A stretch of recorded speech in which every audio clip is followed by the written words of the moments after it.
ரொம்ப நாளைக்கு அப்புறமா குடும்பமாக எல்லாரும் சேர்ந்து குடும்பஸ்தன் படம் பார்க்க தான் வந்து போயிருந்தோம்.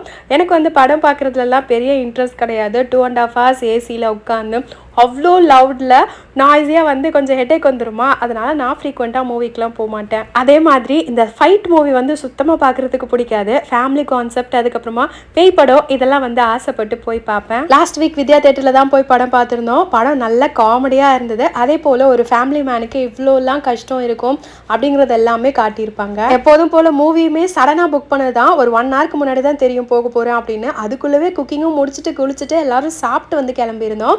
ஸோ மூவி முடிச்சுட்டு வந்து கொஞ்ச நேரம் ரெஸ்ட் எடுத்துட்டு ஈவினிங் போல சாய்குட்டியோட ஃப்ரெண்டுக்கு பர்த்டே ஃபங்க்ஷன் இருந்தது. இது பாப்பாவோட 6th பர்த்டே ஃபங்க்ஷன் முடிஞ்சுட்டு அங்கேயே டின்னர்லாம் சாப்பிட்டுட்டு நாங்கள் மட்டுமே ஏர்லியாக கிளம்பிட்டோம். பிகாஸ் அடுத்ததான் எனக்கு வந்து ஹாஸ்பிட்டல் போக வேண்டி இருந்தது. எனக்கு கொஞ்சம் ஹெல்த் இஷ்யூஸ் இருக்கனால தான் வீடியோ வந்து சுத்தமாக போடவே முடியல. இப்போ தான் டெஸ்ட் எல்லாமே எடுத்துட்டு இருக்கேன். சூன் ஐ வில் ரெக்வயர். பாய்.